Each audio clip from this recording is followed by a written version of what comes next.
Halo, selamat hari Minggu anak-anakku yang dikasihi dalam nama Tuhan Yesus Kristus. Gimana kabar kalian? Baik, sehat semua ya.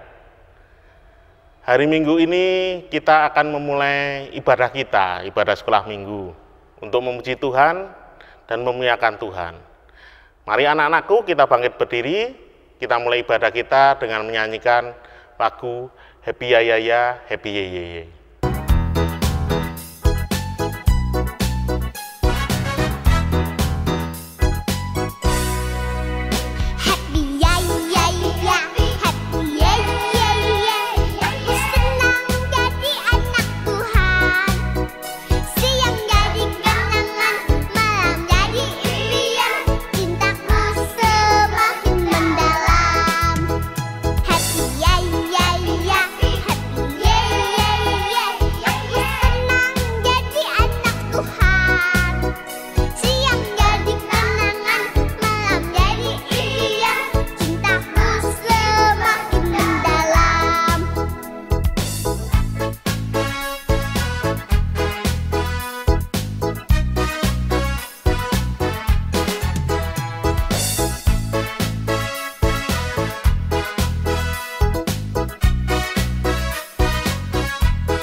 Anak-anakku yang dikasihi oleh Tuhan kami Yesus Kristus, mari kita duduk manis semuanya. Lipat tangannya, kita berdoa menghadap Tuhan. Mari kita berdoa. Bapa kami yang di surga, dikuduskanlah namamu, dimuliakanlah namamu. Bapa, terima kasih karena saat ini anak-anakmu boleh Engkau izinkan hadir di hadirat-Mu saat ini. Terima kasih karena Engkau telah memberikan kesehatan bagi kami semua, sehingga kami bisa memuji nama-Mu saat ini. Bapa, saat ini kami hendak memuji nama-Mu dan memuliakan nama-Mu dan menyembah Engkau. Kiranya layakkan dan kuduskan kami untuk memuji nama-Mu ya Tuhan. Terima kasih ya Bapa, di dalam nama Tuhan kami Yesus Kristus, kami berdoa dan mengucap syukur. Haleluya, amin. Anak-anak, sebelum kita mendengarkan firman Tuhan, mari kita memuji Tuhan, Roh Kudus yang manis.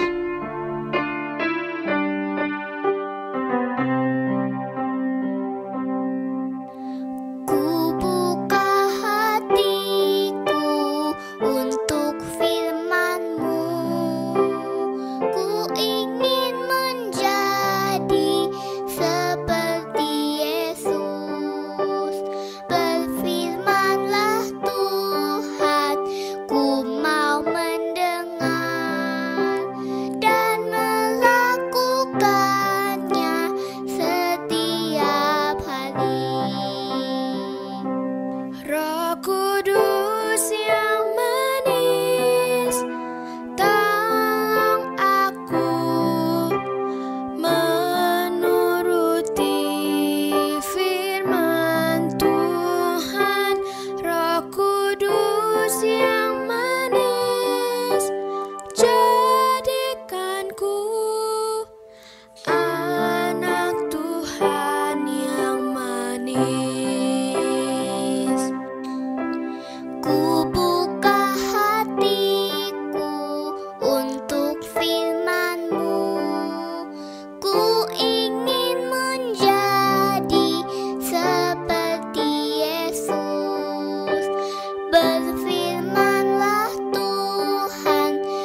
Anak-anakku semua, tiba saatnya kita akan mendengarkan firman Tuhan yang terambil dari kitab 1 Tawarik 29 ayat 1 sampai dengan ayat yang ke-9.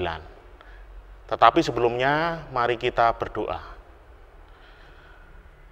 Bapa kami yang makasih, Bapa, saat ini kami kembali datang ke hadirat-Mu. Bapa, kami hendak mendengar firman-Mu. Kami hendak belajar tentang apa yang hendak Engkau bicarakan pada kami pada hari ini. Bapa, kiranya Tuhan Roh Kudus sendiri yang pimpin lidah mulut hamba-Mu untuk bisa menyampaikan firman-Mu seturut kehendak-Mu. Dan kiranya Tuhan Roh Kudus juga yang memimpin hati dan pikiran anak-anak-Mu supaya bisa mendengar firman-Mu dan bisa melakukannya di dalam kehidupan kami semua, dalam kehidupan kami sehari-hari.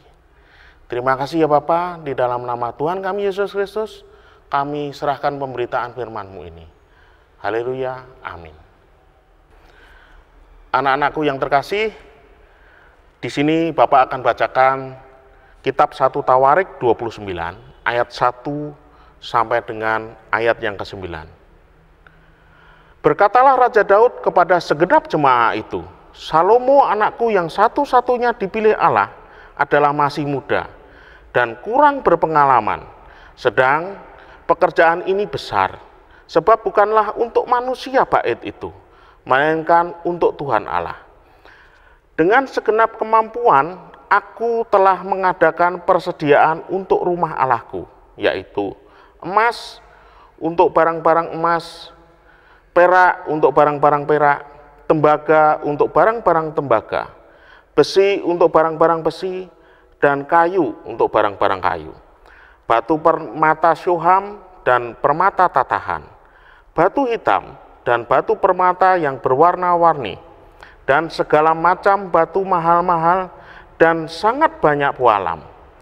Lagi pula, oleh karena cintaku kepada rumah Allahku, maka sebagai tambahan pada segala yang telah kusediakan bagi rumah kudus, aku dengan ini memberikan kepada rumah Allahku dari emas dan perak kepunyaanku sendiri, 3.000 talenta emas dari emas Opir, dan 7.000 talenta perak murni yang untuk menyalut dinding-dinding ruangan, yakni emas untuk barang-barang emas dan perak untuk barang-barang perak, dan untuk segala yang dikerjakan oleh tukang-tukang.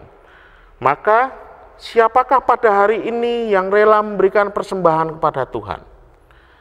Lalu para kepala puak dan para kepala suku Israel dan para kepala pasukan 1.000 dan pasukan 100 dan para pemimpin pekerjaan untuk raja menyatakan kerelaannya. Mereka menyerahkan untuk ibadah di rumah Allah 5.000 talenta emas dan 10.000 dirham, 10.000 talenta perak dan 18.000 talenta tembaga, serta 100.000 talenta besi. Siapa yang mempunyai batu permata, menyerahkannya pada Yehiel orang Gerson itu untuk perbendaharaan rumah Tuhan. Bangsa itu bersukacita karena kerelaan mereka masing-masing, sebab dengan tulus hati mereka memberikan persembahan sukarela kepada Tuhan. Juga Raja Daud sangat bersukacita. Demikianlah pembacaan firman Tuhan. Terpujilah namanya. Anak-anakku yang dikasihi oleh Tuhan Yesus, saat ini Bapak hendak bercerita tentang kisah Raja Daud. Anak-anak tahu Raja Daud itu raja dari kerajaan mana? Benar. Raja Daud itu raja dari kerajaan Israel. Kita tahu bahwa Raja Daud ini adalah raja yang takut akan Tuhan. Dia sangat taat dan setia kepada Tuhan. Sehingga Tuhan juga memberkati Raja Daud ini dan kerajaan Israel pada saat itu. Tuhan memberikan kerajaan Israel ini kedamaian. Tuhan juga memberikan pada kerajaan Israel ini segala sesuatu kesejahteraan dan kemakmuran. Panen mereka melimpah-limpah, ternak mereka berkembang biak, sehingga pada akhirnya kerajaan ini bisa hidup dan hidup makmur. Rakyatnya dalam kondisi damai, mereka bersuka cita. Dan Raja Daud senang melihat itu. Tetapi ada satu hal yang menggelisahkan hati Raja Daud, yaitu bahwa saat itu bangsa Israel belum memiliki tempat beribadah, tempat untuk menyembah Tuhan yang dalam kondisi gedung yang permanen. Mereka menyembah Tuhan ada di kemah suci. Mungkin anak-anakku yang saat ini di sekolah ikut pramuka pasti tahu apa itu kemah. Betul, kemah itu adalah satu tenda. Tenda yang sangat besar. Nah, rumah Tuhan, rumah ketika bangsa Israel ini menyembah Tuhan dan memuji Tuhan, itu masih berupa kemah. Ini sangat berbeda, sangat berbanding terbalik kalau dibandingkan dengan istana Raja Daud, atau juga rumah-rumah penduduk kerajaan Israel saat itu yang sudah bagus-bagus. Sehingga Raja Daud kegelisahan hatinya ingin membuat satu rumah Tuhan. Raja Daud terpanggil untuk membuat rumah Tuhan yang lebih bagus, lebih layak sebagai wujud syukur Raja Daud dan bangsa Israel ini. Dan Raja Daud pun berdoa meminta kepada Tuhan untuk diizinkan membangun bait suci ini. Tetapi Tuhan menjawab doanya bahwa bukan Raja Daud yang akan membangun bait suci untuknya, tetapi putranya Salomo yang pada akhirnya nanti akan menggantikan Raja Daud menjadi raja kerajaan Israel berikutnya. Tetapi hal ini tidak membuat hati Raja Daud berkecil hati. Karena cinta dan kasihnya kepada Tuhan, Raja Daud mempersiapkan bahan-bahan yang nantinya akan digunakan untuk putranya Salomo untuk membangun bait suci itu.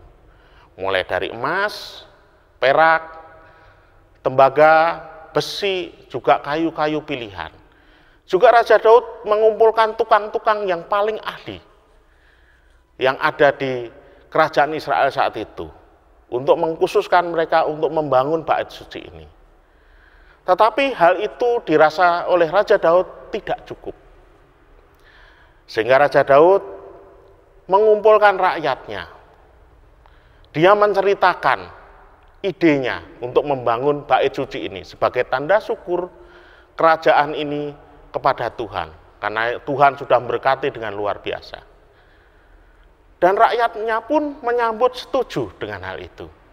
Rakyat dengan sukacita mau mendukung Raja Daud untuk membangun bait suci ini. Raja Daud tidak sekedar mendorong rakyatnya untuk membangun bait suci ini, tetapi Raja Daud juga memberikan persembahan. Mengeluarkan dana dari kantong pribadi, tidak tanggung-tanggung anak-anakku, yang dikeluarkan oleh Raja Daud. Dia ngambil dari harta kekayaannya itu, yang tertulis di Alkitab tadi adalah 3.000 talenta emas dan 7.000 talenta perak. Talenta itu ukuran saat itu, kalau sekarang itu 1 talenta itu 34 kilo. Coba kita hitung, 3.000 talenta emas kali 34 kilo, itu adalah 102.000 kilo atau 102.000 ton. Bayangin, saking banyaknya semacam itu, saking cintanya Raja Daud pada Tuhan. Kita lihat sekarang anak-anakku yang perempuan yang cantik-cantik ini pada memakai giwang, anting-anting. Tanya mamahnya beratnya berapa? Mungkin 5 gram. Nah, tanya mamahnya juga harganya berapa? Nah, kita bandingkan dengan berapa gram yang akan terjadi dengan 102 ton emas. Harganya berapa? luar biasa, sangat banyak yang diberikan oleh Raja Daud untuk pembangunan bait suci ini. Ini semua karena hati Raja Daud yang sangat mengasihi Tuhannya. Anak-anakku, bangsa Israel saat itu pun terdorong hatinya, sehingga mereka juga mempersembahkan apa yang mereka punya untuk Tuhan. Ada tembaga, emas, perak, besi, kayu-kayu, bahkan tenaga mereka untuk membantu pembangunan bait suci ini. Sehingga bait suci ini pada akhirnya berdiri dengan megahnya di bawah pimpinan pendiriannya itu Raja Salomo, putra Raja Daud. Anak-anakku, pada hari ini yang disebut rumah Tuhan atau bait suci itu ada di gereja. Anak-anakku punya gereja kan? Punya gedung sekolah minggu. Nah, pembangunan gereja itu juga membutuhkan biaya yang besar. Mulai dari beli batu bata, genting, asbes, dan sebagainya. Besi-besi, semua butuh biaya. Sehingga diperlukan dana. Dana itu dikumpulkan dari mana? Ya dari jemaat. Jemaat memberikan persembahan kepada Tuhan untuk pembangunan gerejanya. Untuk rasa syukurnya kepada Tuhan sebagai ungkapan rasa syukur. Anak-anakku, mungkin kalian akan bertanya kepada Bapak, bukannya kita sudah punya gereja? Lalu buat apa lagi dana persembahan untuk membangun gereja? Anak-anakku, persembahan kita kepada gereja untuk pembangunan gereja itu bukan sekedar hanya untuk membangun. Gereja juga perlu perawatan. Kita lihat gedung sekolah minggu yang anak-anakku tiap minggu bersekolah minggu di sana. Catnya masih bagus apa tidak? Kalau sudah kusam berarti perlu dicat. Gentengnya bocor atau tidak? Kalau bocor berarti perlu diperbaiki. Plafonnya rusak apa tidak? Dan sebagainya. Itu semua perlu biaya. Biayanya dari mana? Ya dari kita, jemaat yang memberikan persembahan untuk kepada Tuhan. Anak-anakku, mungkin anak-anak ini masih kecil. Anak-anak belum punya penghasilan sendiri. Anak-anak pasti bertanya pada Bapak, Bapak, lalu aku harus berikan persembahan apa? Ingat, anak-anak sekarang harus berhenti ketika mau memberikan persembahan itu meminta kepada orang tuanya. Jangan. Anak-anak harus belajar memberikan persembahan dari uang yang anak-anak punya. Anak-anakku dikasih uang jajan nggak sama mamahnya? Tiap hari. Mungkin ada yang 5.000, mungkin ada yang lebih dari 5.000. Misalnya anak-anakku dikasih uang jajan mamahnya 5.000. Jangan dibuat jajan semua. Sisihkan 500 rupiah untuk persembahan tiap hari. Sehingga kalau 6 hari anak-anakku bersekolah berarti ada terkumpul 500 kali 6, 3.000 rupiah yang bisa untuk dipersembahkan ketika anak-anakku ikut sekolah minggu, ada persembahan diberikan. Jadi persembahan sekolah minggu dari uang anak-anakku sendiri. Tidak perlu meminta kepada orang tuanya lagi. Mungkin anak-anak akan bertanya, Bapak kan sekarang sekolah minggu libur, kita harus di rumah, kebaktian di rumah.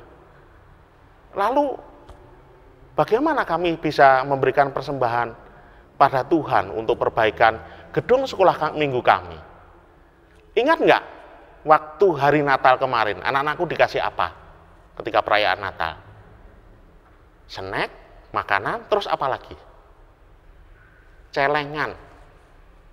Anak-anakku semua pasti punya celengan yang diberikan oleh guru sekolah minggu waktu itu.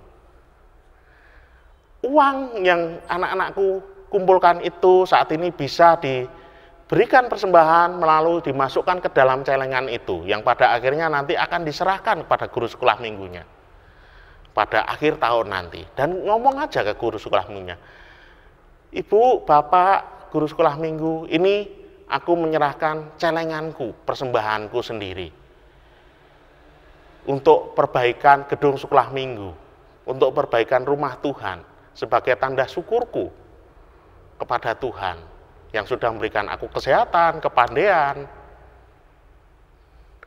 kehidupan, dan bisa bernapas setiap hari.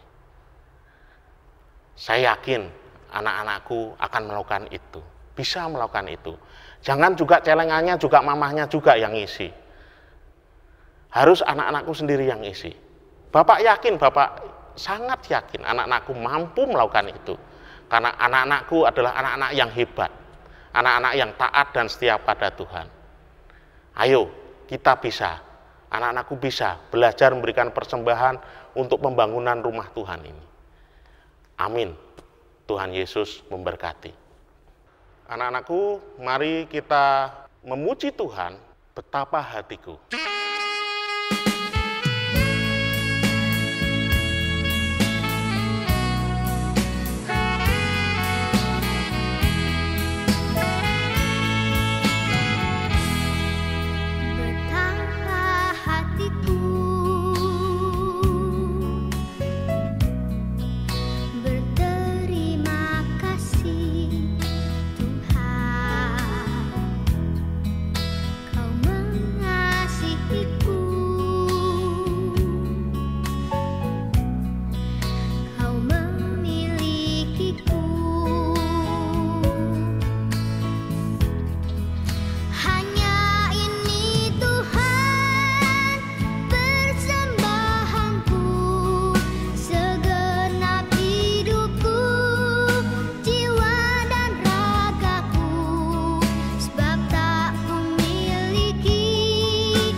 Anak-anakku, sebelum berpisah, mari kita berdoa kepada Tuhan.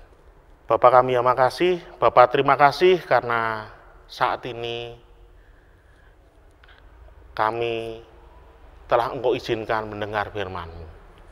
Terima kasih karena Tuhan telah memberkati hidup kami dari hari ke hari. Terima kasih karena Tuhan selalu memberikan kesehatan dan kesejahteraan bagi kami anak-anak-Mu. Kepandaian dalam sekolah, dan semua kebutuhan anak-anak-Mu Tuhan sudah penuhi.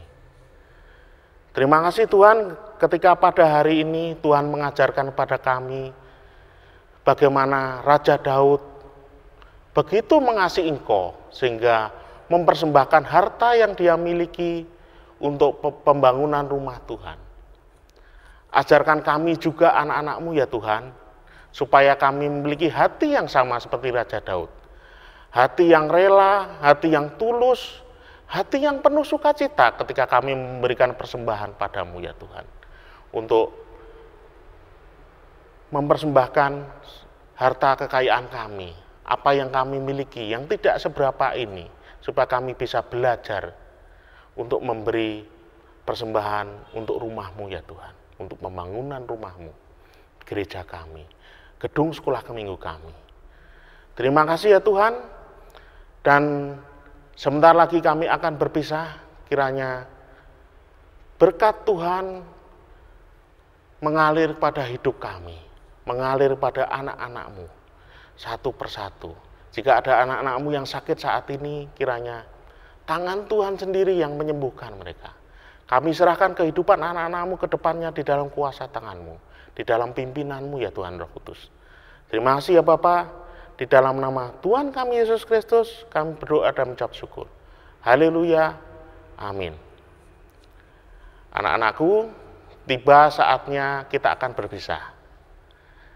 Selamat hari Minggu, selamat meneruskan aktivitas kalian, dan jangan lupa tetap mengasihi Tuhan. Amin. Tuhan Yesus memberkati.